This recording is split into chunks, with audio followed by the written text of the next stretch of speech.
atau kimia radiasi ya. Oke, namun sebelum saya lanjut yang berkaitan dengan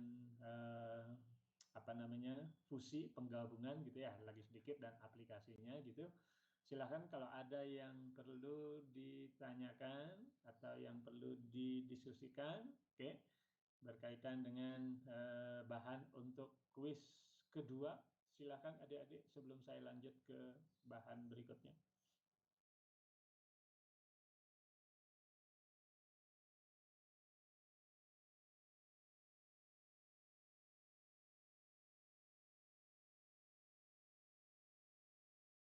Saya sudah ngasih latihan soal berkaitan dengan kinetika ya. Sudah ada yang ngerjain atau bagaimana? Apa bisa semua?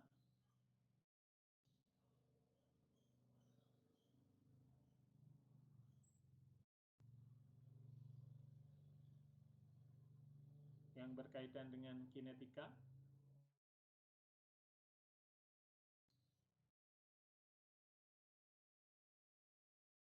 Ya, mudah-mudahan tidak ada masalah.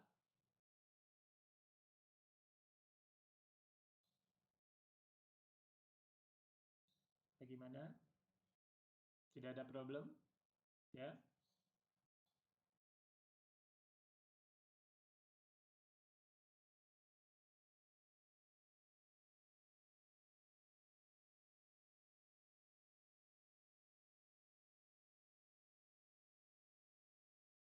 Oke, kalau tidak ada problem, saya bisa lanjut ke materi berikutnya.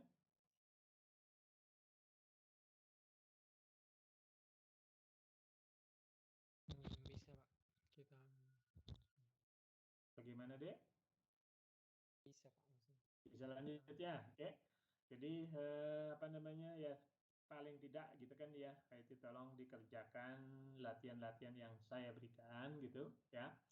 Seperti biasa, biasanya sih kalau adik-adik dengan menyelesaikan latihan yang saya berikan, apalagi dengan banyak latihan-latihan soal bahan-bahan ujian sebelumnya, ya diharapkan sih hasilnya bisa lebih bagus kan, kira-kira seperti itu dah. Oke, kalau adik-adik misalkan tidak mengerjakan latihan, kemudian tidak tidak reaktif, maksudnya tidak aktif sendiri ya, karena kita kan tidak seperti di SMA lagi ya, apalagi kuliahnya sekarang online, jadi saya tidak akan bisa memperhatikan satu persatu ya, yang mana sudah mengerti, yang mana belum dan sebagainya ya, kecuali adik-adik sendiri yang bertanya. Oke. Oke, saya anggap adik-adik sudah mengerti apa yang sudah saya kasih bahan kaitannya untuk persiapan UTS kuis 2 maupun nanti UTS 2 ya. Oke, kalau tidak ada masalah saya akan lanjut berkaitan dengan reaksi fusi sekarang ya, penggabungan. Oke, saya share dulu ininya. Slide.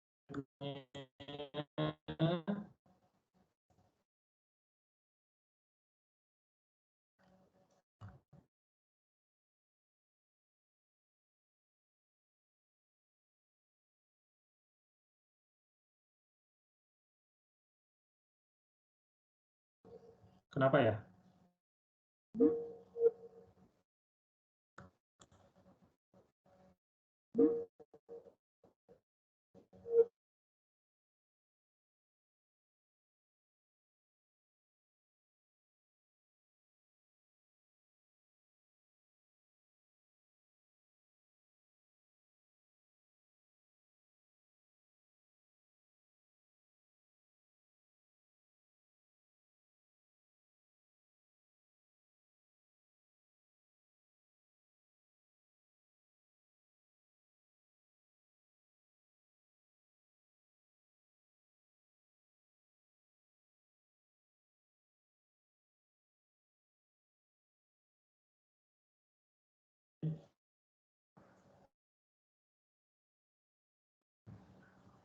Oke, bisa kedengaran sekarang? Tadi ada masalah? Halo? Bisa, Pak. Bisa, Pak. Tadi kenapa ya? Kayaknya akses internet nggak jalan ya kelihatannya ya. Mati sementara ya. Iya, Pak. Oke, saya share ini dulu slide-nya ya. Oke, mudah-mudahan nggak ada problem, nggak ada masalah. Bentar.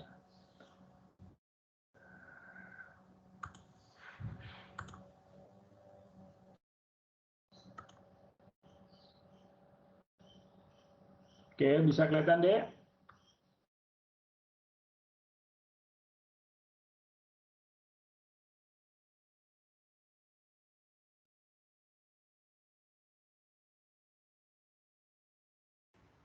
Di saya belum, Pak.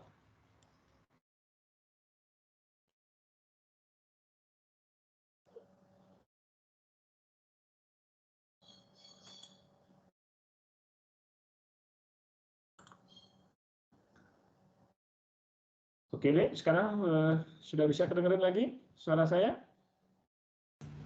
Bisa, Pak. Oke, saya udah ganti ininya ya, apa namanya WiFi-nya ya. Oke, saya pakai WiFi HP sekarang. Slide-nya udah bisa kelihatan? Sudah, Pak. Sudah ya, oke. Kita lanjut ke reaksi fusi sekarang ya. Oke, kemarin kalau kita kaitannya dengan apa namanya reaktor nuklir yang kita kenal di kita gitu ya, itu berkaitan dengan apa bagaimana memanfaatkan energi berdasarkan reaksi fisi dari uranium gitu ya. Oke, saya kira itu sudah dibahas kemarin. Saya lanjut. Nah, ini adalah contoh problem yang berkaitan dengan penggunaan reaktor nuklir ya sebagai sumber energi, misalkan sinergi listrik misalkan ya. Kalau kita perhatikan di sini perbedaan maksudnya kelemahan, oke. Ya, kalau kita perhatikan antara batu bara dengan apa namanya sumber listrik dibandingkan dengan sumber listrik daripada nuklir untuk 1000 ke 1000 megawatt. Kalau batu bara perlukan nanti kira-kira banyak sekali ya, oke. Berapa ton kira-kira itu dan hasil apa namanya sampahnya juga di samping sampah CO2, sampah CO2 apa SO2 dan sebagainya, kemudian juga sisa-sisa yang lain itu sangat 1000 megawatt listrik berdasarkan batu bara. Namun kaitannya dengan reaksi nuklir juga seperti itu ya untuk apa namanya membuat atau mendapatkan 1000 megawatt daripada listrik kira-kira seperti itu. Nah, ternyata di sini juga mendapatkan apa namanya sampah, kita limbah kira-kira itu ya, itu hampir 70 feet ya, memang jauh lebih kecil tapi kan ya cukup berbahaya juga gitu ya. Oke. Dan ini kan tidak boleh sampai kena ke manusia dan sebagainya ya, namanya juga Pak, apa? maaf, Pak. Ya, Dek. Untuk share screen-nya tiba-tiba menghilang, Pak. Oh, aduh, bentar. Saya ini lu coba ulang lagi ya. Share screen-nya. Oke, saya.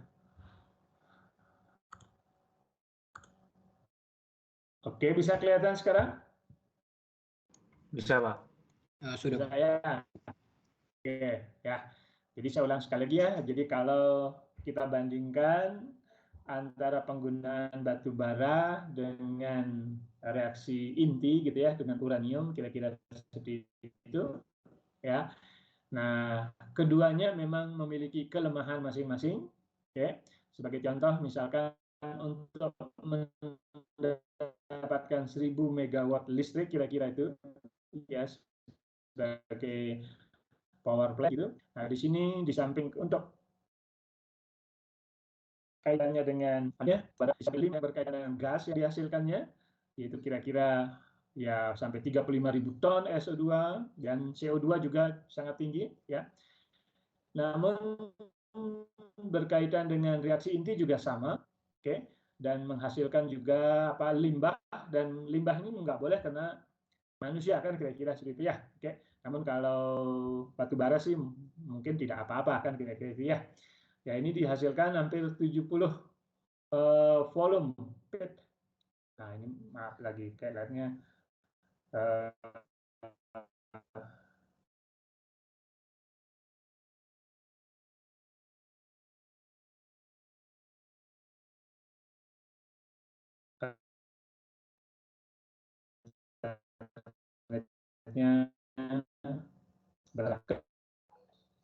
halo. Maaf Pak, suaranya putus-putus. Harus ganti lagi. Kelihatannya bermasalah. Nah, bermasalah kan kelihatannya itu. Bentar ya, saya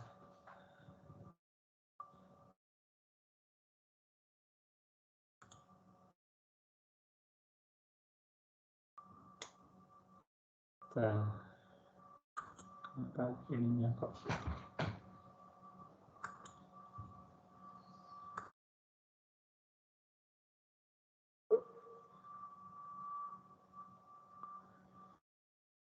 Oke, kedengaran suara saya lagi?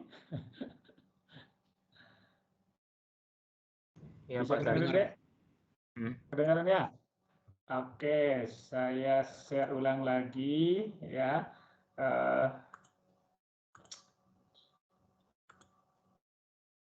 Saya nggak tahu nih. Listrik di rumah. Oke, saya lanjut, mudah-mudahan kelihatan slide saya, Dek. terlihat Pak. Terlihat ya. Oke, saya lanjut saja kalau gitu ya.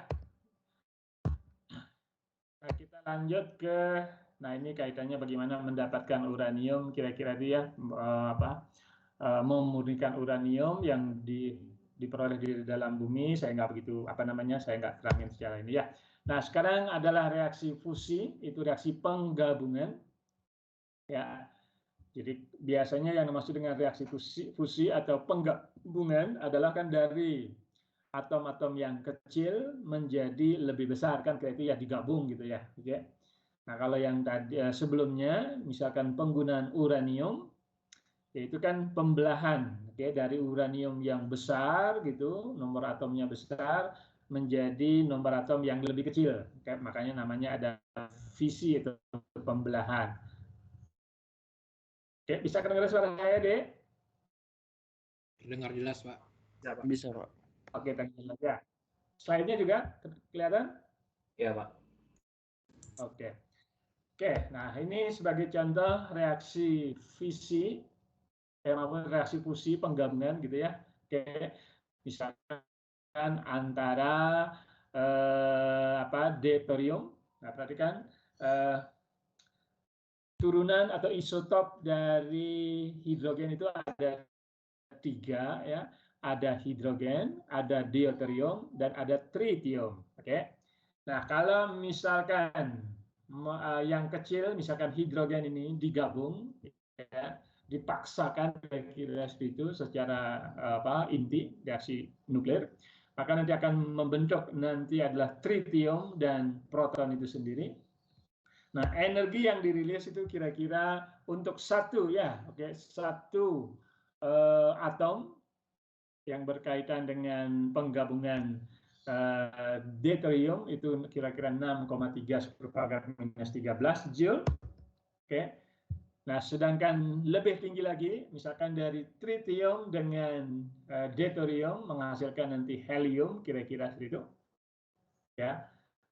Nah, ini hasilnya kira-kira 2,8 ya, nanti yang dihasilkan energi. Nah, ini sebagai contoh saja. Nah, kemudian ini juga penggabungan juga, yaitu lithium dengan deuterium. Tadi ya. Halo? Halo? Halo? Ya? Oke. Oke, sebentar ya.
Oke, kita lanjut. Masih kedengaran suara saya, Dek? Masih, Pak. Masih ya? Oke, jangan lancar.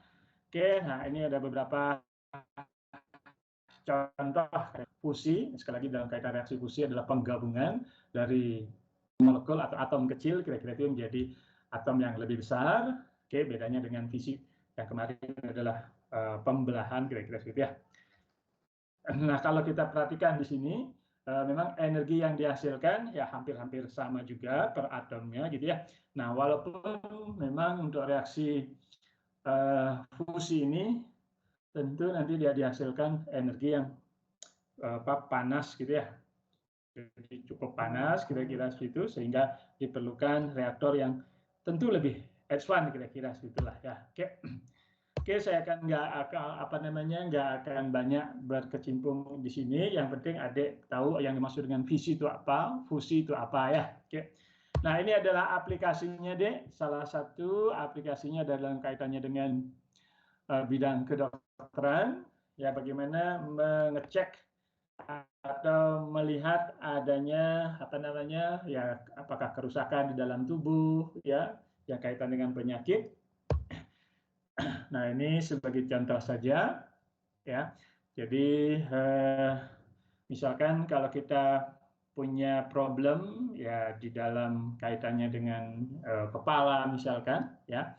Nah, di sini informasinya sering menggunakan salah satunya adalah isotop iodium 123. Nah, itu adalah termasuk juga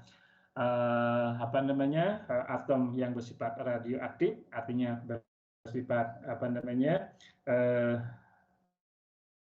yang tidak stabil gitu ya, kira-kira seperti itu, dan sering digunakan di dalam bidang kedokteran ya. Nah, bagaimana merunut atau menentukan tempat atau posisi daripada suatu penyakit misalkan yang ada dalam tubuh misalkan ya. Oke. Kemudian contoh yang lain adalah natrium, ya isotop natrium di mana diketahui memiliki T setengah waktu paruh 14,8, kemudian dia akan mengemisi sinar beta. Nah, ini sering juga digunakan untuk ya dimasukkan ke dalam darah kira-kira itu. Tujuannya juga akan bisa nanti mengecek apakah di dalam dalam satu posisi tertentu apakah ada kerusakan atau tidak dan sebagainya ya. Oke, iodium 131, oke, iodium 123 juga. Oke. Nah, ini juga hampir sama saja yang sering digunakan di dalam bidang kedokteran ya, bagaimana membuat nanti gambaran misalkan dalam kepala misalkan dan sebagainya ya. Saya tidak banyak menyinggung, yang penting aplikasinya banyak sekali lah kira-kira itu ya, kaitannya dengan gambaran atau bagaimana menentukan keberadaan atau ya penyakit yang ada di dalam tubuh ya, kaitannya dengan bidang kedokteran. Oke, contoh yang lain adalah kaitannya dengan ya penentuan dalam kaitannya dengan tulang misalkan ya. Nah, ini sedang berkembang, sedang banyak digunakan yang kaitannya dengan molybden ya, atau molybden atau yang sering dikenal sebagai apa namanya atom yang bersifat radioaktif kira-kira. Ini kan sekarang sudah dijual dalam bentuk komersial, tentu dalam apa namanya penggunaan yang terbatas kira-kira gitu ya. Oke, di samping juga itu juga sering digunakan untuk menyimpan makanan. Ya, biasanya sering digunakan untuk menyimpan makanan. Nah, sebentar kita lihat. Nah, ini misalkan ini sebagai contoh bagaimana suatu makanan yang tidak diradiasi pada saat penyimpanan atau transportasi misalkan ya sebagai contoh saja. Nah, ini misalkan buah-buahan kalau yang tidak diradiasi. Nah, biasanya mungkin ada mikroorganisme mungkin dalamnya dan sebagainya, sehingga mungkin beberapa hari sudah kelihatan rusak kan kira-kira seperti ya. Oke. Namun kalau yang diradiasi, ya tentu dalam dosis tertentu gitu ya, nggak mungkin nggak dalam banyak ya. Oke, dosis tertentu. Nah, di sini apa namanya dengan diradiasi mikroorganisme tidak bisa hidup kira-kira itu dalam waktu tertentu ya. Oke. Nah, ini beberapa dosis yang banyak atau sering digunakan kaitannya dengan apa namanya penyimpanan makanan dan efeknya, efek atau pengaruh daripada adanya radiasi sinar radioaktif kira-kira seperti itu ya. Oke, nah kaitannya dengan berapa jumlah yang bisa diterima oleh tubuh. Oke, namanya ada alat yang dikenal sebagai Geiger-Müller counter atau alat untuk mendeteksi adanya radioaktif yang ada di dalam tubuh. Ya, biasanya di tempat-tempat reaktor nuklir, contohnya misalkan Batan, misalkan di sini ya Jalan Taman Sari atau Pasar Jumat misalkan, ya biasanya setiap pekerja atau tamu yang keluar masuk ke tempat reaktor itu biasanya dites atau dideteksi dengan menggunakan Geiger-Müller. Oke. Nah, ini nanti bagaimana apa namanya kita dikasih name tag. Biasanya name tag itu nanti fungsinya nanti apa namanya mengabsorpsi radiasi pengunjung atau mungkin pekerja kira-kira seperti itu. Nanti akan dideteksi name tag-nya pada saat keluar tentunya ya, pada saat keluar dari kantor dan sebagainya. Nah, prinsipnya ya apa namanya bagaimana mendeteksi radiasi dengan menggunakan apa namanya Geiger-Müller kira-kira segitulah ya. Oke, nah satuan yang digunakan, nah ini beberapa satuan yang digunakan, ada beberapa yaitu dikenal sebagai RAD, singkatan daripada Radiation Absorbed Dose. Jadi berapa dosis radiasi yang terabsorpsi ke dalam tubuh kira-kira seperti itu ya nanti ya. Oke. Jadi apa namanya jumlah daripada sinar yang terabsorpsi ke dalam tubuh yaitu sebagai satuan rad nanti. Kemudian satu rad dinyatakan sebagai berikut, yaitu kira-kira 10 pangkat 5, ya nggak usah dihafal gitu ya, yang penting kita tahu saja 10 pangkat 5 joule per gram material, kalau di dalam kita mungkin per gram tubuh kita. Ya. Kemudian di samping juga satuan tersebut ada juga rem, ya rem singkatan dari Ronsen ekivalen Pomen, jadi maksudnya berapa radiasi yang diterima untuk kita gitu ya, untuk manusia kira-kira seperti itu satuannya rem. Nah biasanya di sini ada apa namanya konversi, jadi satu rem ada kaitannya dengan apa namanya rad di sini.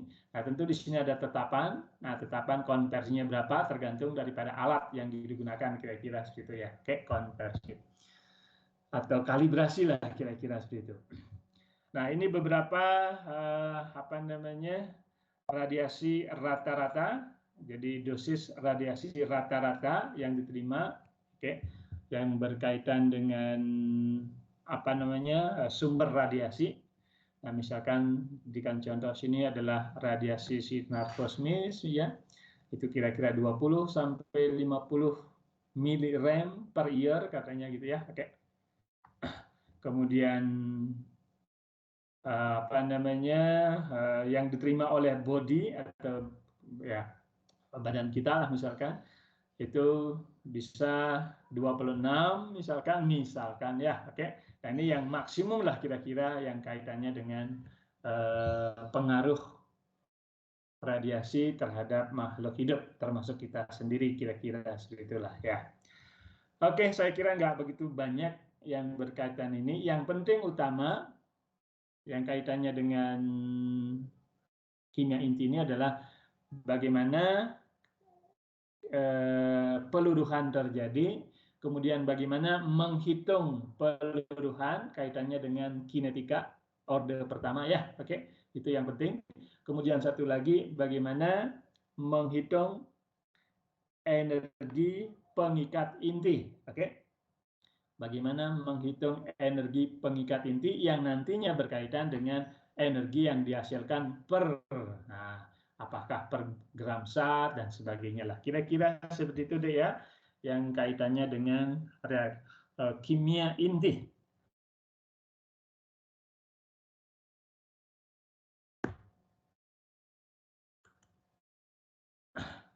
Silahkan deh kalau ada yang perlu ditanyakan yang kaitannya dengan kimia radiasi ya. Sebenarnya tahun kemarin memang semester kemarin ya, semester kemarin itu radiasi tidak ikut serta ya di dalam kaitannya dengan kuliah kimia B. Namun sekarang diberikan kembali. Namun yang ditekankan adalah kaitannya dengan reaksi bagaimana reaksi kimia inti, kemudian kaitannya dengan energi pengikat inti, kemudian kaitannya dengan kinetika reaksi atau kaitannya dengan reaksi kinetika kimianya lah kira-kira ya, kaitannya dengan orde 1 kira-kira seperti itu. Bisa kedengaran suara saya, Dek? Jelas? Jelas, Pak. Oke. Silakan kalau ada nanti kuis itu sampai di sini ya, oke, sampai ke kimia inti untuk kuis kedua. Oke, sekali lagi kuis untuk kedua, kalau tidak salah tanggal pertengahan November ya, kira-kira minggu kedua, kira-kira itu kuisnya sampai kimia inti. Oke, nah kita masih punya bahan kuliah yaitu mengenai kesetimbangan, kemudian larutan. Larutan itu kaitannya dengan nanti asam basa, kemudian kelarutan, kemudian terakhir adalah termokimia.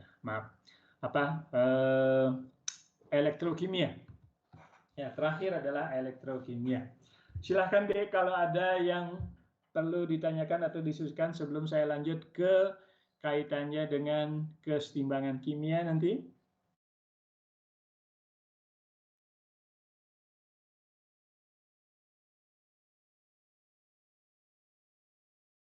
Nah, nanti di akhir kalau tidak ada, kalau di akhir kuliah ini ya nanti akan saya share beberapa latihan kaitannya dengan radio kimia ya, kimia inti. Kalau tidak ada.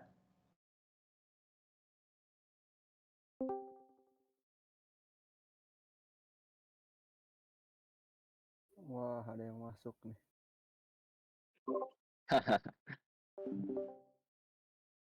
Oke, kalau tidak ada, saya punya latihan soal yang kaitannya dengan kimia inti.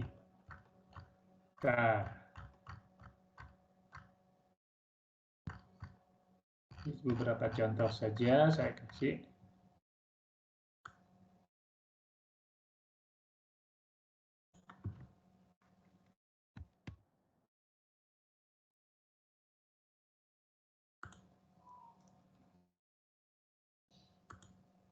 Bentar ya.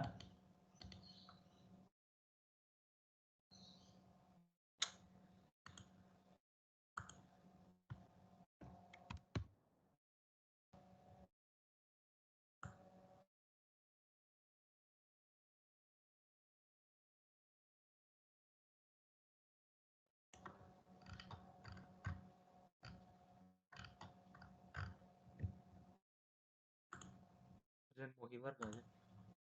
Tak ada. Nah, saya akan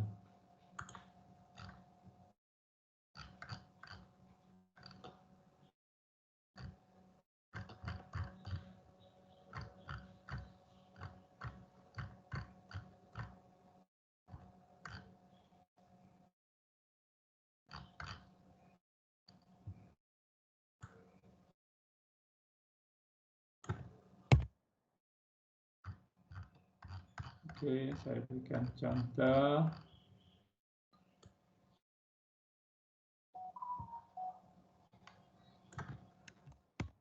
Oke, share saja nanti bisa di latihan.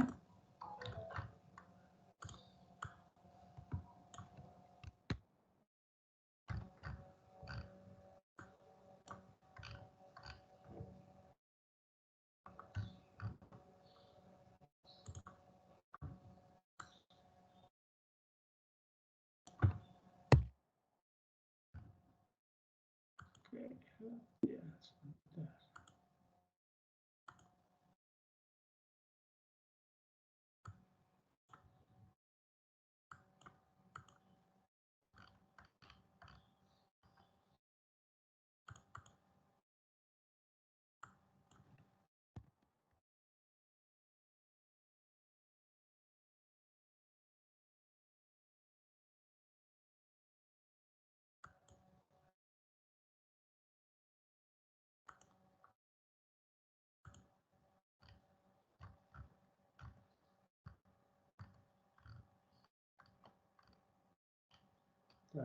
Saya share.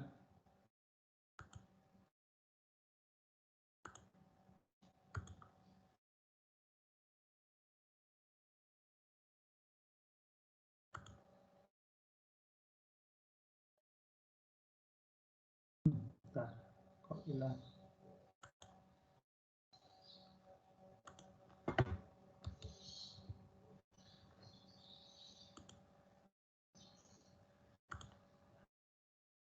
Pendidikan.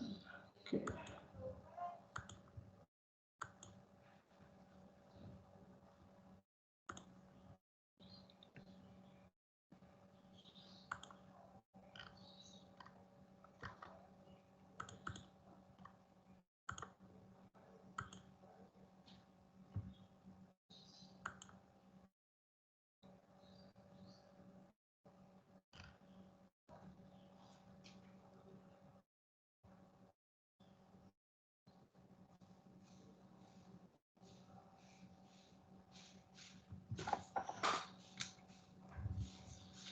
Oke, saya sudah kirim kaitannya dengan back.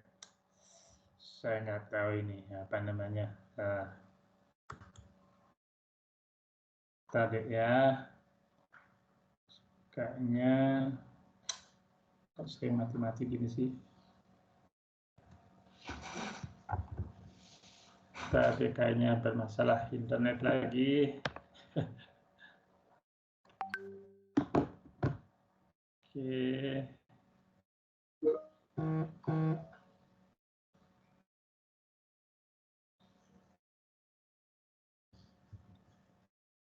Oke, bisa kedengaran suara saya dia? Suaranya Terdengar Pak, suara. Oke, kemudian saya juga share kaitannya dengan soal kimia inti radiasi dia di WA group ya. Oke, adik-adik nanti bisa kerjakan ya latihan-latihan yang saya berikan. Paling tidak itu contoh-contoh mungkin ya prinsip ininya sih sama saja perhitungannya ya. Tinggal nanti apa tipe-tipe soal seperti itulah kira-kira seperti itu. Oke deh, tidak ada yang perlu diskusikan. Saya akan lanjut dengan kesetimbangan kimia kalau tidak ada.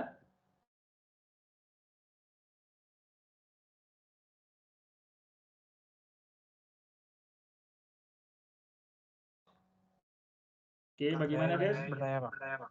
Silakan. Silakan deh. Tentang soal yang kinetika kimia. Kinetika kimia ya, bagaimana? Yang soal nomor 2 Pak. Bisa minta dibahas nggak Pak? Oke, sebentar. Kinetika kimia ya. Oke, kinetika kimia.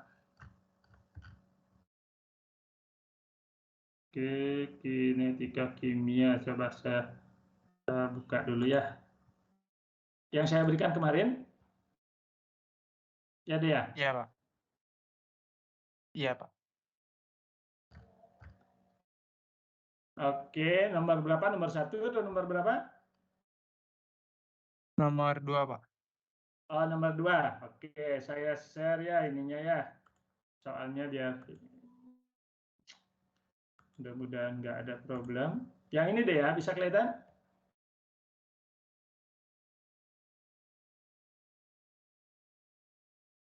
Yang ini bukan? Bukan ya? Iya Pak. Yang ini. Ini ya, suatu reaksi berlangsung dengan laju orde 1, gitu ya? Iya Pak. Jika konsentrasi awal per reaksi sebesar 0, ini dan setelah bereaksi 10 menit banyaknya reaksi yang bereaksi 10%. Hitung tetap waktu paruh, konsentrasi dan sebagainya itu ya? Iya Pak.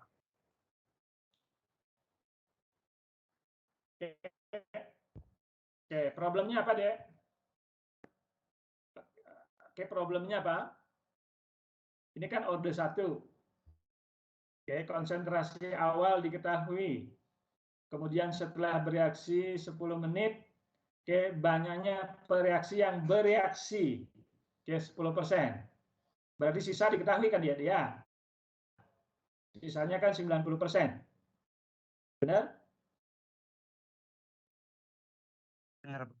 Nah, dari sana kan bagaimana menghitung tetapan laju? Bisa kalau konsentrasi,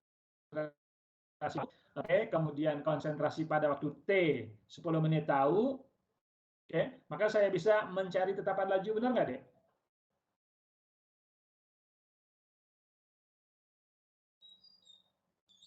Oke, problemnya, oke, kita kerjain sama-sama kalau gitu ya. Oke. Sebentar, saya ini kan dalam bentuk PDF ya. PDF biasanya saya bisa nulis ya, biasa masuk PDF ya. Oke, nggak bisa ya, kenapa ya? Oke, saya ada.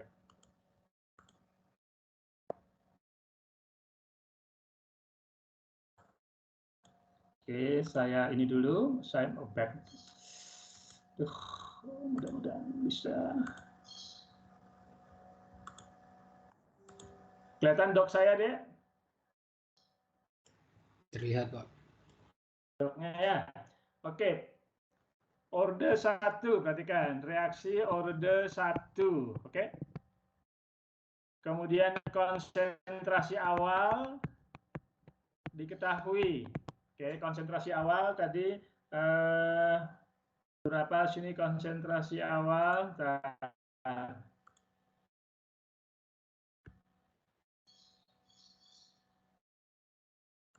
Oke, konsentrasi awal 0,1 mol per liter ya. Oke. Jadi kemana hilang lagi? Tadi saya nyari-nyari ininya, doknya mana dok? Ya. Oke, bisa kelihatan ya. Ini 0,1 mol per liter ya, benar ya? Kemudian pada waktu T 10 menit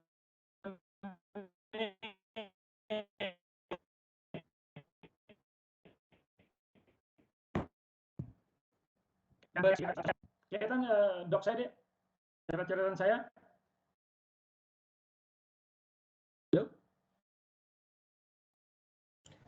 Jidok saya terlihat Pak, tapi tadi sempat voice-nya agak putus-putus Pak. Oke, sekarang sudah kedengaran suara saya? Sekarang terdengar Pak. coretan-coretan saya dalam dokumen kelihatan? Terlihat, Pak. Oke, ya.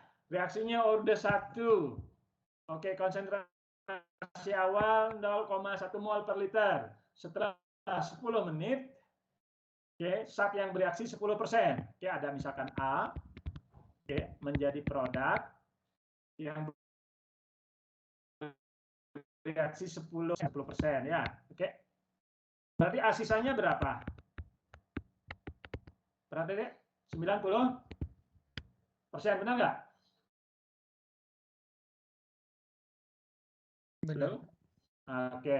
Nah, dari sini saya bisa mencari hubungan bahwa ln A dibagi dengan A0 itu sama dengan minus KT untuk reaksi orde 1. Benar?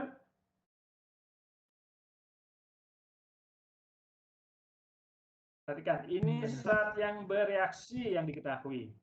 Oke. Nah, persamaan ini berkaitan dengan persamaan awalnya berapa, sisanya berapa setelah T tertentu. Oke, tinggal masukkan saja ya, sehingga nanti dapat K kan? Ya, bisa cari K-nya, Dek?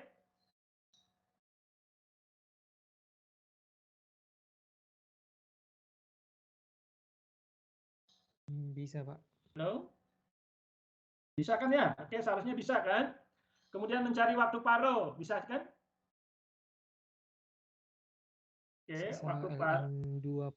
Iya, tinggalkan nanti waktu paro kan sama dengan ln 2 dibagi K untuk kaitannya orde 1 kan? Sudah nggak? Seharusnya tidak masalah ya. Habis itu apa lagi yang dicari? Konsentrasi yang tersisa setelah 30 menit. Oke, konsentrasi tersisa setelah 30 menit gampang sebenarnya ya. Oke. Oke, jadi pada waktu T 30 menit yang tersisa adanya A, kan benar nggak? Berapa? Kan kira-kira situ kan? Ya, jadi tinggal masukkan aja data ini. Kan K-nya sudah tahu. Oke, bisa ngikutin? Siapa yang bertanya tadi? Bisa, Pak. Bisa Tapi ya? kalau nyari kayak pakai slope-nya gitu, Pak, boleh ya, Pak? Pakai kemiringan garisnya, Pak. Oke, boleh saja. Tapi kan hanya 2 data. Ini kan untuk apa ya kemiringan? Takutnya nggak pas malah, ya kan ya? Kalau pakai apa kemiringan data. Berarti kita pakai yang dalam waktu 10 menit itu aja ya, Pak? Iya, kan hanya 2 data. Lain kalau datanya banyak, ya lebih dari 3 atau 4 misalkan kan. Ini kan sudah diketahui dalam waktu ini sisanya apa zat yang bereaksi segini kan udah tahu berarti zat sisa berapa kan waktu 10 menit kan. Ya, oke. Bisa Oke, ngikutin Pak. deh. Bisa, Pak. Jadi nggak sembarang ya, kapan Anda menggunakan persamaan grafik, kapan menggunakan langsung menghitung, kira-kira seperti itu kan ya, oke?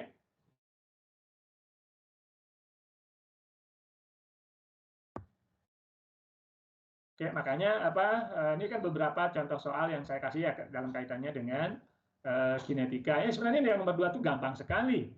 Malah yang susah nomor pertama malah ya, oke? Yang susah sebenarnya yang pertama sebenarnya. Pak, itu nomor pertama, Pak. Pakai regresi kan, Pak? Pakai regresi. Nah, perhatikan yang diketahui apa di sini deh. Yang diketahui kan zat produknya loh diketahui deh. Perhatikan. Kalau untuk mencari biasanya harus tanya order reaksi dulu kan, benar nggak? Dari reaksi ini diketahui T menit, produknya diketahui. Nah, biasanya kalau, bukan biasanya lagi, kalau untuk mencari hukum laju digunakan pereaksi atau produk deh? Pereaksi, Pak. Nah, harus ubah dulu menjadi pereaksi, benar nggak? Harus ubah dulu dari reaksi, misalkan T0 misalkan. Oke, produknya diketahui 0. Oke, produknya 0. Berarti reaksinya berapa, Dek? Kalau pada state 0. Berapa? 0,5, Pak. 0,5. Oke, benar 0,5. Oke, karena kita tahu pada waktu T akhir, T tak terhingga, artinya kan seluruh zatnya bereaksi, benar nggak? Betul, Pak. Oke. Perhatikan. Pada saat T tak hingga, berarti seluruh zatnya bereaksi, benar nggak? Berarti ini andolnya habis, sehingga menghasilkan produk. Oke, kalau produknya sama dengan 1, maka andolnya berapa? Sesuai dengan reaksi kan? Oke, kan reaksinya kan adalah anggap aja apa namanya? Ini kan simbol saja kan ya. Anggap aja misalkan X besar menghasilkan 2B. Ya, gitu ya. Kalau di sini 1 pada waktu tak terhingga, maka di sini berapa? Pada saat awal reaksi berapa? Kalau produk 1, maka yang bereaksi berapa? Sesuai dengan stokiometri kan? Berapa, Dek? 0,5, Pak. 0,5, benar nggak? Nah, ini kan waktu tak terhingga. Waktunya tak terhingga artinya apa? Zat ini bereaksi keseluruhan, benar? Nah, dari sini saya bisa mencari produk apa namanya pereaksinya. Pereaksinya berapa pada waktu T sama dengan 0 berarti?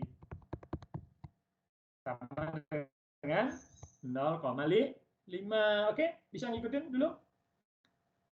Nah, kalau reaksinya sudah tahu berdasarkan apa namanya tadi ini, berdasarkan apa namanya persamaan tadi mana soalnya tadi? Nah, berdasarkan ini kan setiap T tertentu cari pereaksinya dulu, oke? Terutama yang datanya sudah ada, benar nggak? Sedangkan kosong ini kan sesuai dengan perhitungan nanti, ya, oke? Bisa ngikutin deh. Ada yang sudah mengerjakan? Saya sudah Kira-kira mengerjakan. order udah? Ya, Pak. Berapa? Oke, order reaksinya berapa? 2, Pak. Oke, nah kalau udah reaksi tahu 2 udah gampang kan? Oke. Yang jadi problem kan adalah bagaimana menentukan order reaksi. Oke, ingat bahwa untuk menentukan order reaksi atau hukum laju harus menggunakan pereaksi. Oke, jadi konsentrasi pereaksi bukan konsentrasi produk. Nah, kebetulan dalam data ini yang diketahui adalah data produk. Nah, harus diubah menjadi pereaksi sesuai dengan persamaan reaksi ini, Dek. Oke, kan nggak boleh sembarang ya. Oke, sesuai dengan persamaan reaksi. Oke, saya kira nggak masalah ya. Tapi Pak, kalau yang nomor 1 ini berarti K-nya bisa dicari pakai slope-nya dong ya Pak? Karena Ya datanya ada boleh. soalnya. Ya, kita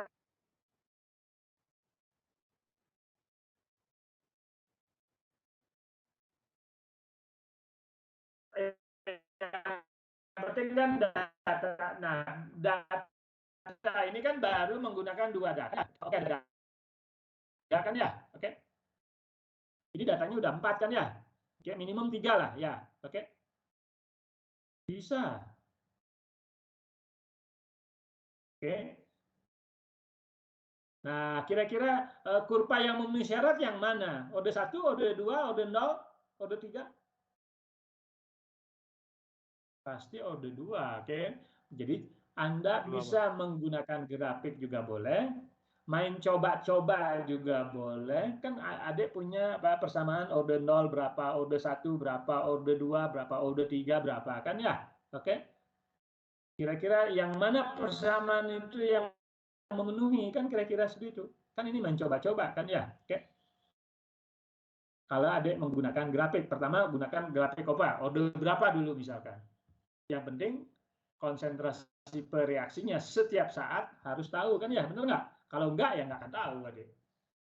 Karena kan apa namanya persamaan reaksi, laju reaksi itu berkaitan dengan apa tadi pereaksi kan ya, oke? Berkaitan dengan pereaksi. Jadi kalau saya gambarkan di sini kan, nah kira-kira yang memenuhi syarat yang bagaimana? Itu semuanya nanti kurvanya seperti ini kan ya, oke? Nah kira-kira yang mana? Apakah cocok Ln konsentrasi terhadap T garis lurus, atau apakah A terhadap T garis lurus, atau seper A garis lurus dan sebagainya, kan harus dicoba-coba, oke? Bisa ngikutin deh. Yang penting kan persamaan orde 1, orde 2, orde 3 kan sudah diketahui, ya. Untuk Sudah uji, dihafal kan, maksudnya hasil integralnya, oke? Bagaimana? untuk uji kurvanya itu Pak, boleh pakai regresi gitu Pak.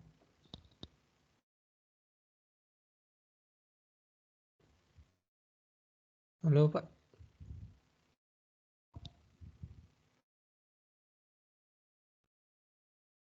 Aneh ya, regresi ya sebenarnya.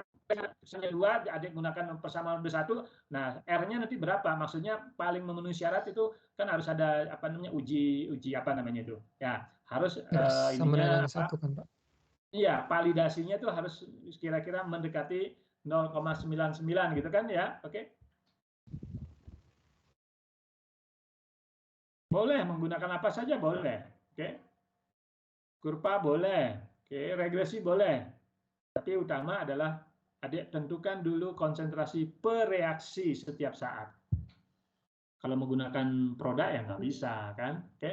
Karena laju reaksi untuk mencari hukum laju atau order reaksi harus menggunakan per reaksi, oke? Ya, oke silahkan adik latihan lagi, ya. Itu adalah kaitannya dengan konsep-konsep yang sudah diberikan sebenarnya ya, oke. Nah kalau laju awal sih gampang, kalau misalkan konsentrasinya diketahui seperti contoh di slide kan gampang kan ya, karena kan diketahui oh konsentrasi segini, laju awalnya segini dan sebagainya, hanya membandingkan satu dengan yang lain kan ya, kode reaksi langsung diketahui. Nah ini kan data.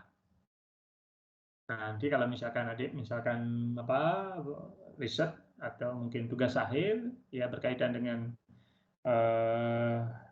itu kan biasanya sering menggunakan data kan ya, kayak data yang kira-kira paling cocok yang mana misalkan.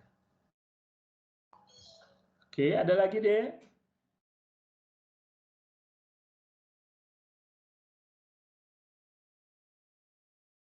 Oke, kalau tidak ada, saya akan lanjut dengan kesetimbangan. Bagaimana?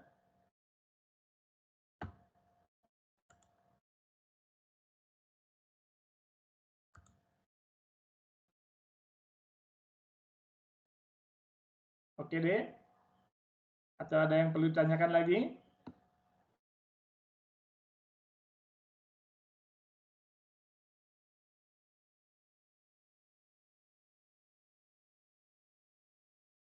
Oke, saya lanjut dengan kesetimbangan. Kalau gitu, bagaimana?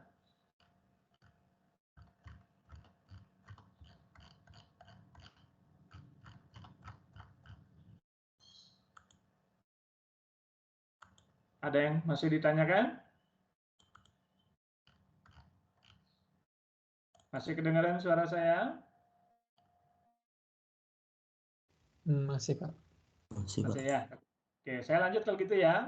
Ada harus mengerjakan dulu ya. Kemudian kalau masih nggak ngerti kita bisa diskusikan lagi ya. Oke, kesetimbangan. Saya mau nanya satu lagi tentang Bagaimana yang deh? emisi sinar gamma, kita udah pelajarin belum Pak? Emisi sinar gamma. Iya Pak. Kan kita sudah belajar mengenai partikel atau sinar yang yang diemisikan ya di depan kan ya dalam kaitannya dengan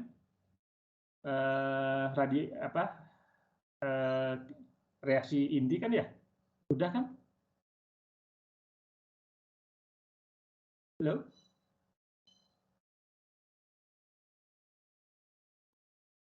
Ya, oke, dalam kaitannya dengan reaksi inti, ada beberapa partikel atau sinar yang nanti bisa dipancarkan kan ya. Nanti ada sinar beta, sinar gamma, kemudian ada positron, oke. Kemudian ada proton dan sebagainya ya, ada neutron dan sebagainya kan ya, partikel-partikel yang terlibat dalam suatu reaksi inti, oke. Kan sudah diajarkan juga ya, oke. Sinar gamma itu apa? Oke, biasanya sinar gamma itu biasanya apa? Tidak memiliki muatan kan ya, benar nggak? Tidak memiliki massa kan ya? Oke. Beda dengan sinar beta. Beda dengan sinar alfa. Oke. Halo? Bahwa di dalam kaitannya dengan radiasi inti, itu yang banyak yang dihasilkan adalah sinar radiasi gamma. Makanya kita tidak boleh terkena reaksi gamma yang banyak. Harus ada dosis tertentu, nggak boleh banyak ya, oke? Ada aturannya. Kalau kita kena lebih dari dosis yang diberikan, itu berbahaya terhadap tubuh kita, terutama sel yang ada dalam tubuh kita, oke? Jadi yang tadi ditanyakan apa deh? Yang kaitan sinar gamma? Sudah, Pak. Sudah terjawab, Pak. Oke. Ya. Oke, jadi jenis-jenis radiasi partikel kaitan dengan reaksi inti sudah kan ya? Oke. Nah, itu kan berkaitan dengan reaksi inti nanti ya. Oke. Keseimbangan bagaimana?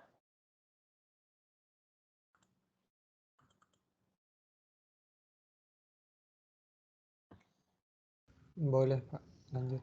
Boleh ya? Oke, saya share dulu ininya. Mudah-mudahan internetnya nggak masalah. Oke, bisa kelihatan slide saya? Bisa, Pak. Bisa ya? Oke. Jadi keseimbangan kimia. Nah, sebenarnya keseimbangan kimia itu ada kaitannya dengan termodinamika sebenarnya. Namun kaitannya dengan energi bebas dan sebagainya. Namun karena keseimbangan itu banyak berkaitan dengan larutan, makanya didekatkan dengan larutan, yaitu terutama kaitannya asam basa dan sebagainya ya. Oke. Kemudian apa itu keseimbangan? Ya, kemarin juga kita sudah belajar mengenai kinetika ya. Yang penting bahwa suatu proses setimbang yaitu suatu proses di mana kecepatan laju reaksi ke kiri dan ke kanan itu sama. Oke, itu yang namanya keseimbangan. Oke, secara dinamika kecepatan ke kiri dan ke kanan itu sama. Oke. Oke, masih ingat dengan proses reversible deh? Apakah sama nggak proses reversible dengan reaksi setimbang?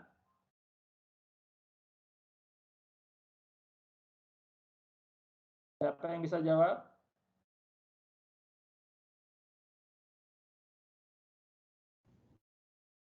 Reaksi yang setimbang berarti reversible, Pak.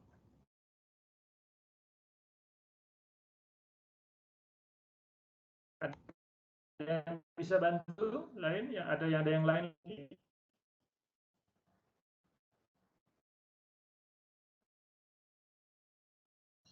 Apakah reaksi sudah belajar kan ya di termodinamika kan ya? Oke. Beberapa kaitannya dengan reaksi reversible. Tadi sudah disinggung. Yang dimaksud dengan reaksi setimbang yaitu suatu reaksi di mana kecepatan laju ke kiri dan ke kanan sama, benar nggak? Benar, Pak. Nah, apa itu sekarang reaksi reversible? Sudah belajar kan sebelumnya ya? Walaupun udah ujian kan? Apa itu reaksi reversible? Reaksi yang kalau misalnya udah reaksi dari reaktan ke produk, produknya bisa reaksi kembali menjadi reaktan, Pak.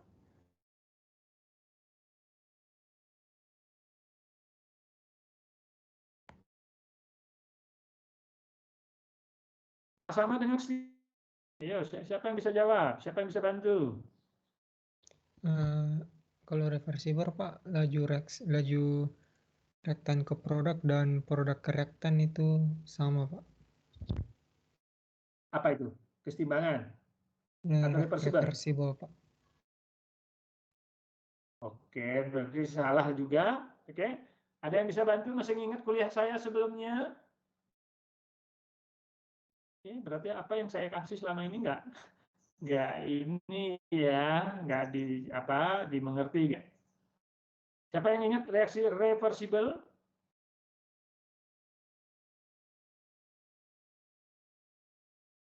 Ayo, siapa bisa bantu? Reaksi reversible adalah reaksi yang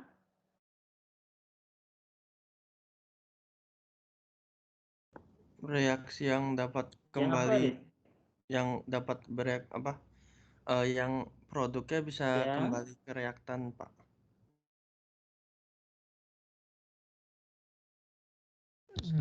Kalau berhubungan dengan delta G Pak.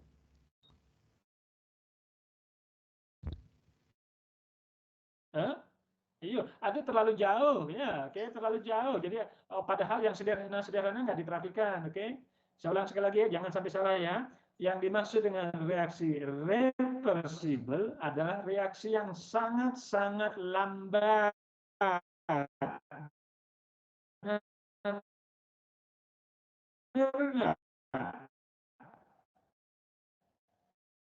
Kalau kuliah saya.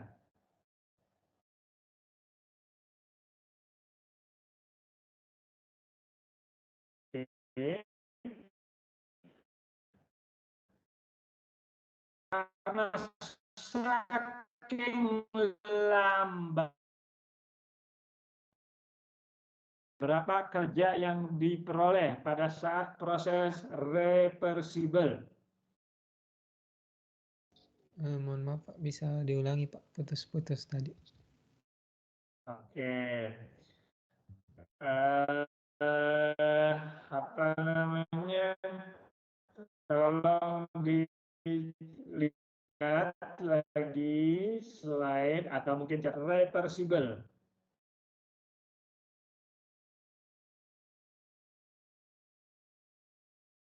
Minimum, maksimum, nol. Halo. Coba lihat catatannya, boleh Anda lihat catatan kan? Oke. Maaf Pak, putus. Maaf Pak, suaranya putus-putus, bisa tolong diulangi lagi. Putus-putus, suara saya nggak kedengeran ya? Iya tadi Pak. Oke. Sekarang udah kedengeran suara saya deh. Masih putus-putus? Sudah terdengar Pak. Sudah dengar ya. Nah sekarang sekali lagi saya ulang, yang dimaksud dengan proses reversible adalah proses yang lambat, oke? Karena saking lambatnya mudah prosesnya dibalik, ya. Proses sedikit saja dia bisa balik karena reaksinya kan lambat sekali, oke? Nah biasanya kalau reaksi yang sangat-sangat lambat, kerja yang diperoleh itu minimum atau maksimum atau nol deh.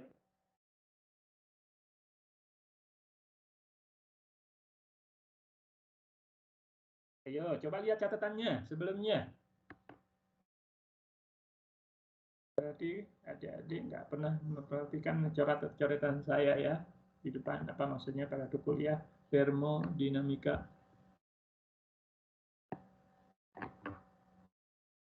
Berapa deh? Minimum, nol, maksimum?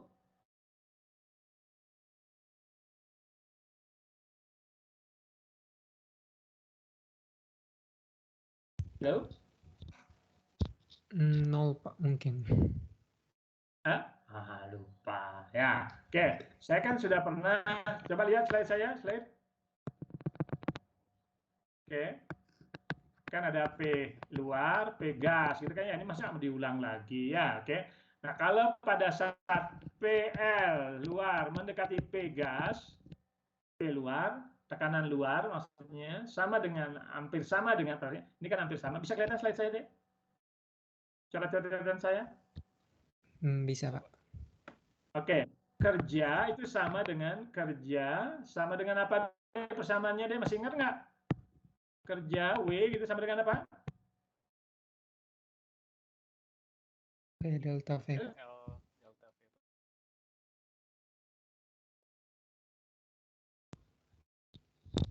Apa? P PL delta V. kalian kolom, benar ya? Oh iya, Pak. Bukan P gas kan? P luar kan ya? Oke? Iya, Pak. Tekanan luar. Ya, tekanan luar. Oke, coba lihat cara-caranya. Oke, kapan Anda bisa tuliskan sama dengan P gas di sini? Kapan, Dek?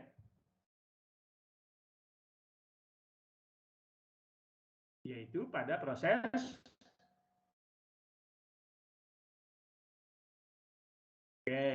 PL itu sama dengan P gas plus minus delta P. Delta P itu perbedaan ya, oke? Kalau perbedaannya ini mendekati 0, oke? Jadi PL-nya lebih besar sedikit saja dibanding dengan P gas. Pasti reaksinya ke bawah kan ya, dengan saya sangat pelan, benar nggak? Halo? Berarti piston ini akan bergerak ke bawah sedikit saja, oke? Dibandingkan P gas, benar nggak? Masa ini mengulang lagi, oke? Nah, pada saat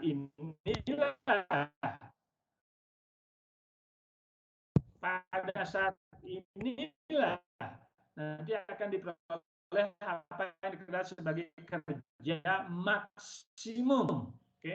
W maksimum, oke? Dan nanti nilainya sama dengan minus ln P2 minus P1. Ada kan ini, Dek? Coba lihat catatannya kembali ya, oke? Ini kan udah lewat ini ya. Kalau ini masih nggak ngerti ya, saya nggak tahu lah ya, oke? Apa yang terjadi? Jadi selama ini apa saya kuliahkan? Oke, saya lanjut dengan kesetimbangan ya. Oke, sekali lagi yang dimaksud dengan kesetimbangan di sini secara dinamika, oke, secara dinamik gitu ya, di mana kecepatan ke kiri dan ke kanan itu sama. Oke, beda dengan proses reversibel. Kalau proses reversibel berlangsung dalam satu arah, perhatikan. Kalau proses reversibel berlangsung dalam satu arah, bisa saja ke kanan terus, tetapi sangat-sangat lambat. Itu yang dikenal sebagai proses reversibel. Oke? Masih ingat ya? Oke, ya, tolong dicek lagi ya kalau gitu ya. Oke, nah, saya lanjut dengan kesetimbangan sekarang, yaitu suatu keadaan di mana ya kita tidak akan bisa melihat perubahan antara sebelah kiri maupun sebelah kanan. Karena kenapa? Praktis kecepatan ke kiri maupun ke kanan itu sama, sehingga praktis perubahannya tidak kelihatan, tidak terjadi. Padahal itu berubah, oke? Berubah, terjadi proses ke kiri maupun ke kanan itu terjadi perubahan. Tetapi kita tidak bisa melihatnya, kira-kira seperti itulah ya. Oke? Nah, itulah yang dikenal sebagai proses kesetimbangan. Oke? Beda dengan proses reversibel. Kalau proses reversibel berlangsung dalam satu arah, namun dengan kecepatan yang sangat-sangat lambat. Oke? Ya, oke. Oke, kesetimbangan kimia. Kapan tercapai kesetimbangan kimia? Nah, ini penting. Yang pertama, laju reaksi ke kiri dan ke kanan itu sama. Oke, laju reaksi ke kiri atau ke kanan itu sama. Oke. Yang kedua, konsentrasi pereaksi maupun produk praktis tidak berubah. Oke. Jadi sekali lagi, konsentrasi pereaksi dan produk praktis tidak berubah, makanya dikenal sebagai tetapan nanti kan ya, oke? Yaitu terjadi kesetimbangan kimia kapan tercapai, oke? Kalau saya punya misalkan reaksi A menghasilkan B, syarat kesetimbangan apa? Itu ada tanda panah ke kiri dan ke kanan, oke? Bisa ngikutin deh? Halo? Bisa, Pak. Bisa, Pak. Kalau reaksi seperti ini berarti tidak dalam setimbang, oke? Prosesnya ke kanan. Tanda satu kesetimbangan adalah seperti ini, oke? Ciri-cirinya jelas, laju reaksi ke kiri maupun ke kanan itu sama. Kemudian konsentrasi antara per reaksi berubah, makanya sebagai tetapan, oke? Kira-kira itu. Oke, ciri-ciri kaitannya dengan kesetimbangan secara fisik. Dalam hal ini contohnya perubahan fasa. Misalkan air menjadi gas. Udah kita belajar kemarin kan ya, oke? Ini praktis juga dianggap sebagai setimbang karena prosesnya juga agak lambat. Oke. Praktis dianggap kesetimbangan antara uap menjadi cair maupun cair menjadi uap itu kecepatannya sama. Oke. Nah, kalau kesetimbangan kimia perhatikan.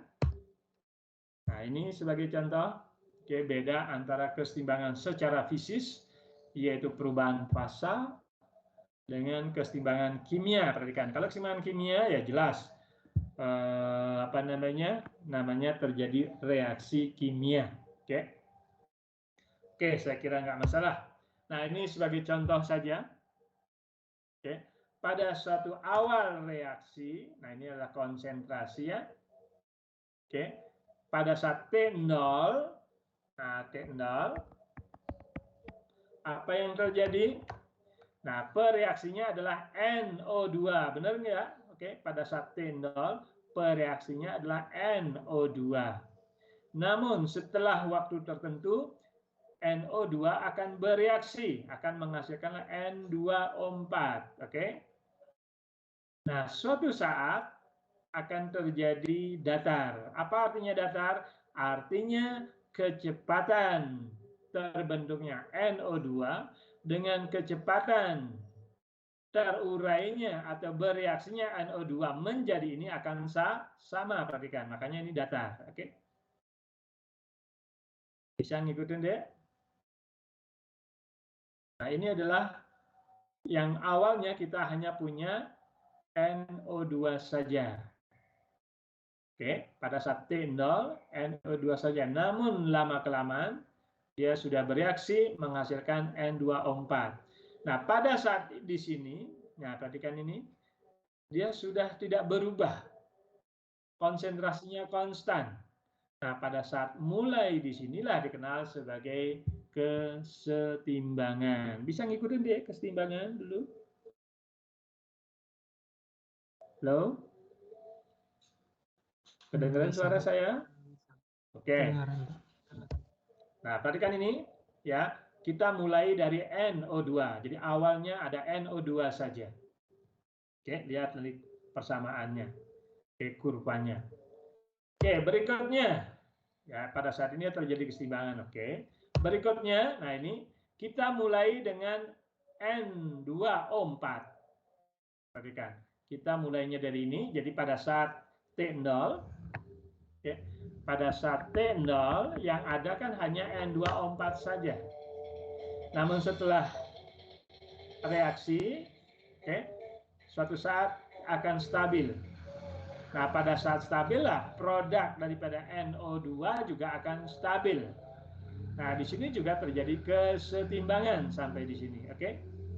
Yang penting kurva kesetimbangan antara paling kiri dengan di tengah itu beda gambarnya. Kenapa? Karena startnya berbeda.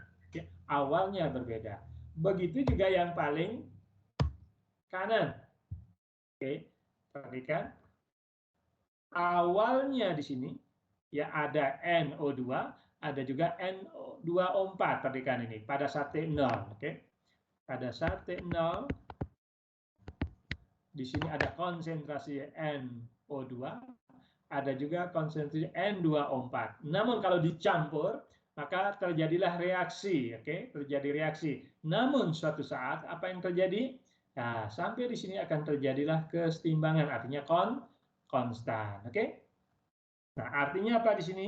Artinya mulainya kedua-duanya awalnya ada NO2 dan N2O4, kira-kira seperti itu, oke? Dari grafik ini. Bisa ngikutin deh sampai di sini dulu dari kurva ini.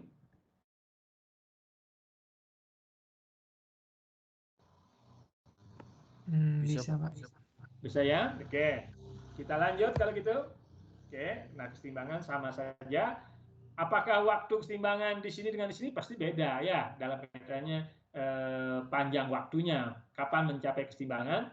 Ya pasti berbeda bisa saja. Yang penting kapan tercapai kesetimbangan yaitu pada saat konsentrasi N2O4 dan NO2 itu tidak berubah.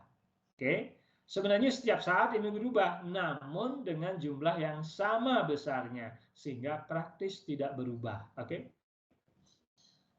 Karena kan bisa saja mungkin ada yang terbentuk setiap saat NO2, ada juga sebagian terurai kalau sudah berada dalam keadaan setimbang, dengan kecepatan yang sama tentunya ya. Oke.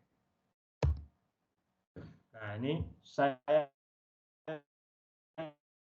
punya contoh sekarang. Kalau kita perhatikan di sini, waktunya mana? Oke. Pada saat awal, ini kan kalau kita perhatikan di sini ya, awalnya ada NO2 saja. Kemudian setelah lama-kelamaan, maka NO4 terbentuk. Nah, suatu saat dia akan tercapai kesetimbangan, kira-kira itulah ya. Oke. Nah, ternyata konsentrasi kesetimbangannya nanti akan seperti sini.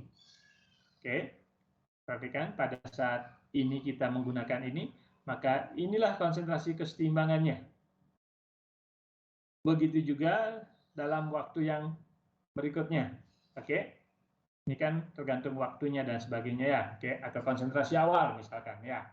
Nah, kalau saya bagi di sini antara NO2 dan ini, oke.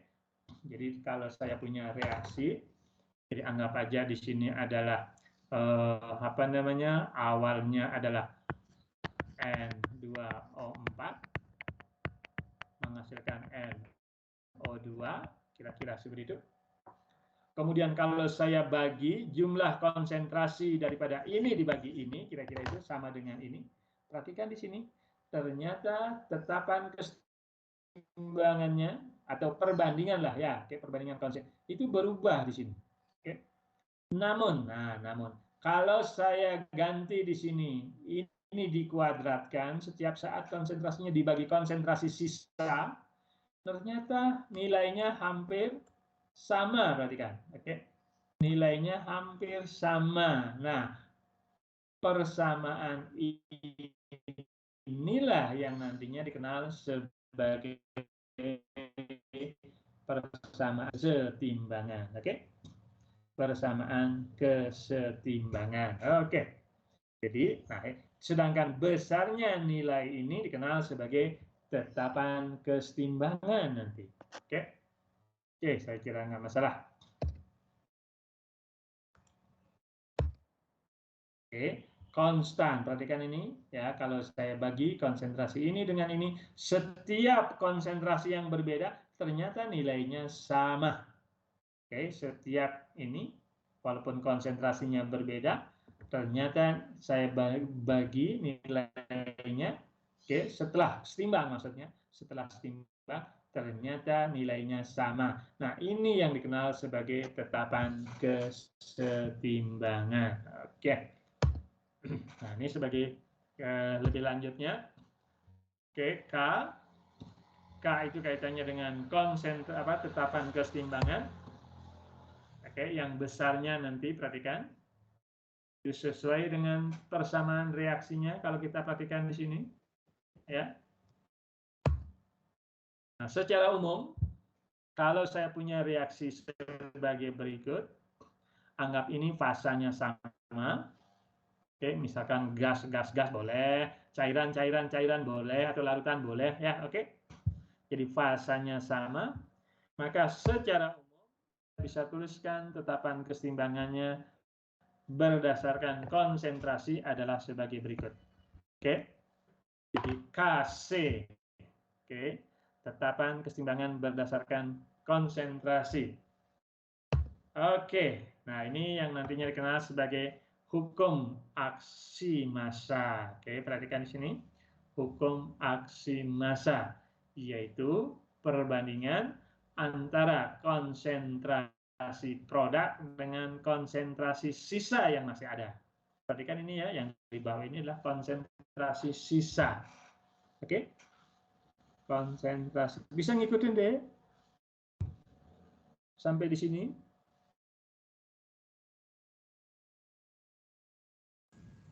Bisa, Pak. Halo? Bisa, Pak. Oke, kita lanjut ya, pelan-pelan. Nah, secara umum sama persis. Oke. Nah, bila sekarang kalau K-nya lebih besar dari 1, oke, jauh lebih besar dari 1, apa yang artinya? Maka C dan D ini produknya lebih banyak, kan kira-kira segitu ya. Oke, produk C dan D yang dihasilkan akan jauh lebih besar, kan kira-kira segitu ya.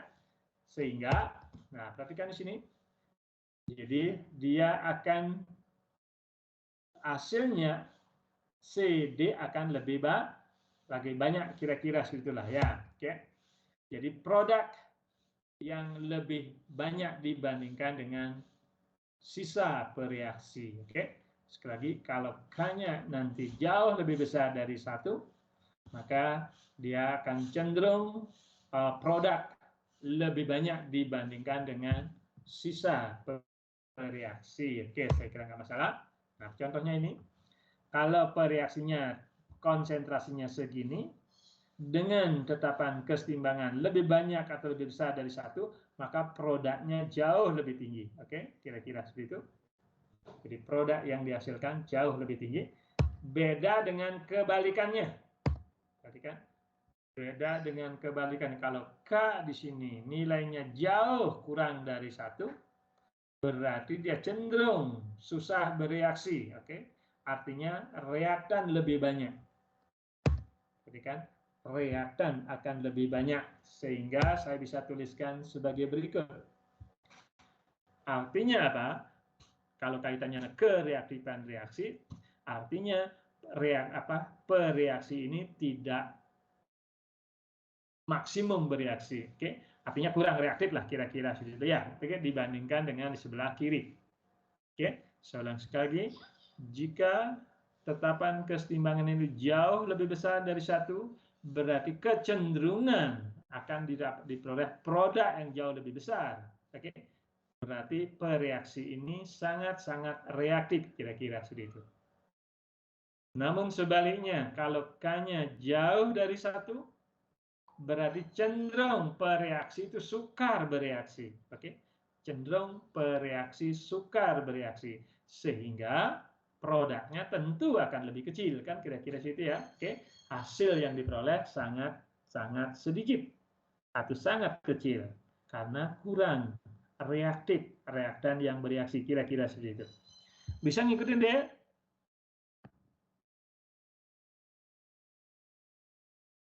Halo? Bisa, Pak. Bisa ya. Nah, ini kan nanti berkaitan dengan mudah tidaknya suatu bereaksi dengan satu dengan yang lainnya. Kalau semakin mudah, berarti tetapan keseimbangan jauh lebih besar. Sebaliknya, kalau sangat-sangat kecil, maka artinya bereaksinya itu sukar bereaksi. Oke, menghasilkan produk, kira-kira segitulah ya. Oke.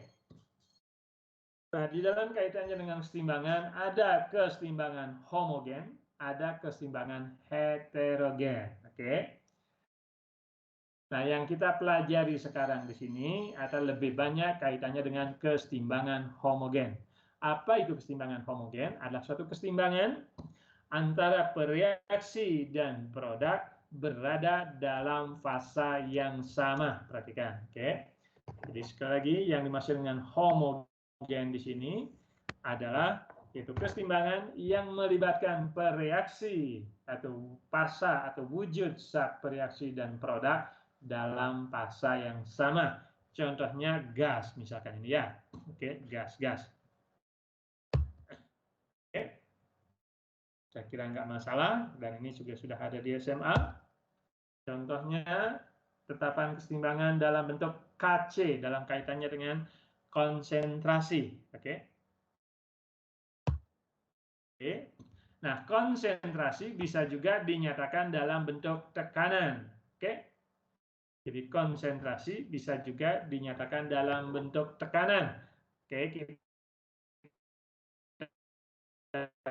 hubungkan sekarang antara tekanan dengan konsentrasi, oke? Sama dengan N R P.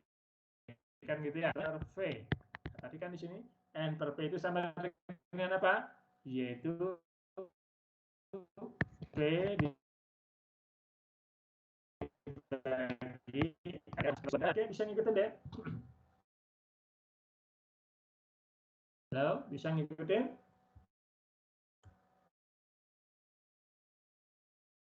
Oke, dari mana asalnya ini? Oke, jadi sekali lagi, tetapan keseimbangan untuk khusus untuk gas bisa dinyatakan sebagai konsentrasi, bisa juga dinyatakan sebagai tekanan, bisa juga dinyatakan sebagai fraksi mol. Oke, fraksi mol, perhatikan. Oke, X daripada NO2 kuadrat dibagi dengan X daripada N2O4. Bisa ngikutin deh?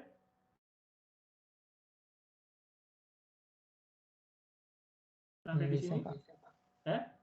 Bisa, Pak. Bisa ya? Jadi tetapan keseimbangan ada 3 jenis nanti. Ada berdasarkan tekanan, ada berdasarkan konsentrasi, dan ada juga berdasarkan fraksi mol. Oke, fraksi mol. Oke. Nah, apakah tetapan Kc dan Kp sama? Belum tentu sama. Oke. Sekali lagi, belum tentu antara Kc dan Kp sama. Nanti ada faktor koreksi. Faktor koreksinya apa? Yaitu kaitannya dengan konsentrasi. Perhatikan ini. Yaitu kan kaitannya dengan ada RT kan ya? Benar ya? Perhatikan ini. Ya, ada koreksi.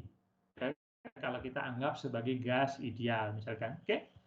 Apakah Kc sama dengan ini? Belum tentu juga sama dengan Kx ya. Oke. Belum tentu. Karena ada faktor koreksi ya. Oke, saya kira nggak masalah. Secara umum tetapan keseimbangan bisa dinyatakan sebagai bisa dibuktikan deh bahwa Kp sama dengan Kc RRT pangkat delta N, di mana delta N, perhatikan delta N sama, sekali lagi ini homogen ya, sekali lagi ini keseimbangan homogen, delta N itu sama dengan perbedaan koefisien produk dengan koefisien bereaksi, perhatikan. Delta N itu sama dengan perbedaan jumlah mol produk dikurangi dengan jumlah mol bereaksi. Oke. Adik bisa buktikan ini di rumah, Dek? Bisa? Halo?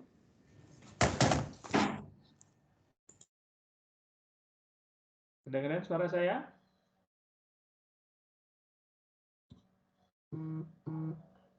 Halo, kedengaran suara saya? Kedengaran, Pak. Kedengaran ya? Oke, nanti di rumah bisa nggak buktikan bahwa Kp sama dengan Kc dikali dengan RT pangkat delta N. Oke? Di mana delta N itu sama dengan C plus D dikurangi dengan A plus B. Oke? Ya. Nanti bisa juga cari antara KP dengan KX. Oke? Halo? Bisa ngikutin? Bisa, Pak. Kerjakan di rumah hubungan, kalau ini kan KP dengan KC dapat segini. Itu berdasarkan ini kan tadi kan? Oke. Nanti ada cari hubungan antara KP dengan KX traksi mol. Oke. Oke, sekarang kapan KP sama dengan KX sama dengan KC deh? Kapan sama? Kalau mol produk Kalau- dan reaktan sama, Pak. Ya, Pak. oke, Delta N sama sama dengan nol. 0 ya. Oke, delta N sama dengan 0. Anda bisa buktikan nanti ya. Oke. Nah, ini bisa dikerjakan di rumah. Oke, ini juga bisa kerjakan di rumah, cari hubungannya satu dengan yang lain. Kemudian sudah, KPKC sudah. Kemudian KC dengan KX, bagaimana hubungannya ya? Bisa cari di rumah ya. Oke.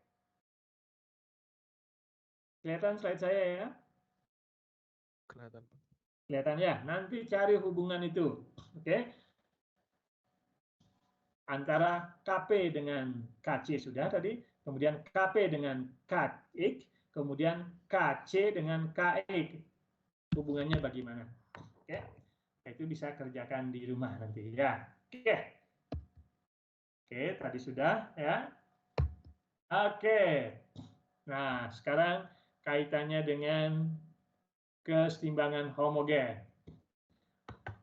Perhatikan, kalau saya larutkan asam cuka di dalam air, ini air murni ya.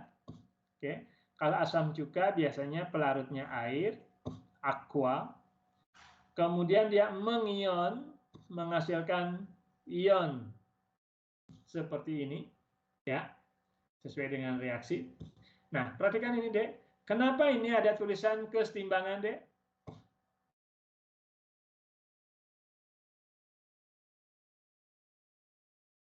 Kenapa ini ada tulisan kesetimbangan? Kalau saya Asam punya, asetat tidak disosiasi sempurna, Pak. kenapa, Dek? Kenapa? Oke. Karena asam asetat tidak terionisasi sempurna, Pak. Oke, ya.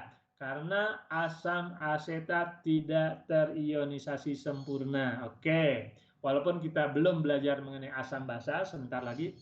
Kenapa tidak sempurna, Dek?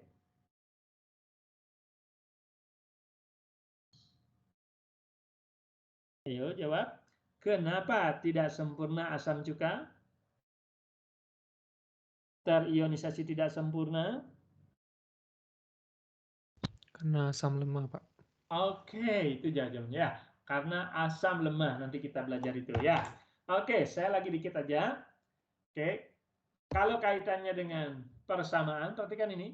Karena dia setimbang, selalu di dalam setimbangan. Oke. Sesuai dengan stokiometri, perhatikan.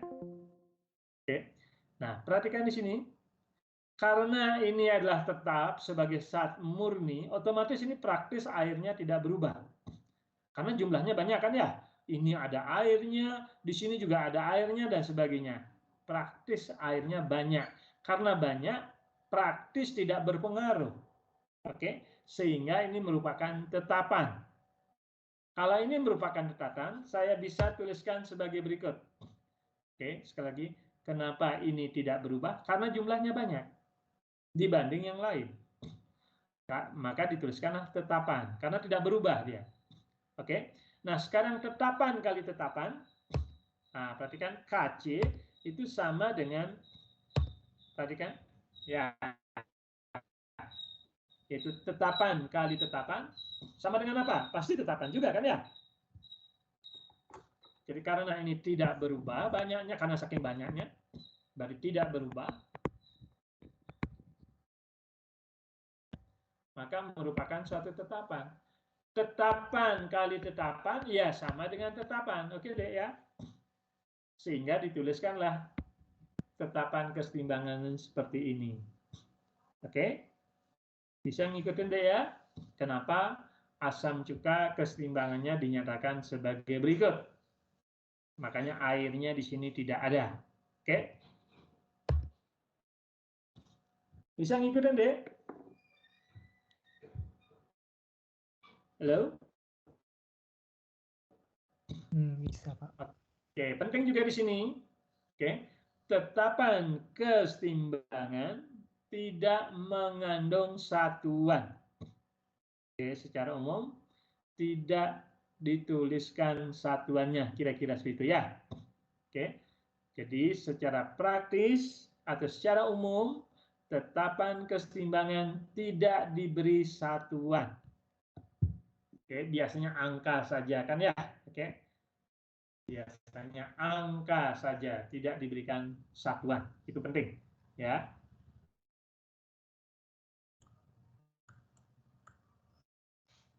Oke. Oke. Nah, oke. Sebelum kita menginjak lebih lanjut. Nah, ini contoh soal. Konsentrasi kesetimbangan untuk reaksi antara karbon monoksida dan klorin membentuk COCl2 pada suhu 74 derajat Celcius adalah sebagai berikut. CO segini, Cl segini, CO segini. Oke, hitunglah tetapan kesetimbangan. Oke, saya kira nggak masalah ya. Jadi kalau ada konsentrasi kesetimbangan diketahui untuk reaksi karbon monoksida dan klorin, itu Cl2, kemudian menghasilkan nanti COCl2. Oke, maka berapa Kc-nya, berapa Kp-nya? Oke, tinggal menghitung saja kan ya. Oke, kita hitung sama-sama sesuai dengan reaksi. Oke. Tetapan kesetimbangannya itu sama dengan itu. Oke, tinggal masukkan saja karena sudah diketahui konsentrasi berada dalam keadaan setimbang. Oke, tinggal masukkan saja. Oke, sehingga dari sini nanti kita dapat nilainya 220. Oke, sekarang berapa Kp-nya? Oke, kalau sudah tahu persamaannya secara umum, hubungan antara Kp dan Kc, ya tinggal masukkan saja. Oke, jadi kalau sudah tahu hubungan Kp dan Kc, ya tinggal masukkan data. Kc-nya tahu, R-nya biasanya kita gunain apa deh? T-nya suhu besar. Bagaimana deh? Liter atmosfer, Pak. Oke, benar nggak liter atmosfer? Ya, kalau kita perhatikan di sini, delta N sama dengan 1. Oke, perhatikan. R-nya ya tentu liter atmosfer karena di sini menggunakan tekanan dalam atmosfer. Kc di sini menggunakan yaitu molar. Perhatikan di sini. Molar tekanan. Ya, pasti ada kaitannya dengan R dalam bentuk liter atmosfer. Oke, suhunya. Nah, perhatikan suhunya berapa di sini? 74. Perhatikan harus menggunakan Kelvin. Oke. Sehingga nanti nilainya tinggal masukkan saja.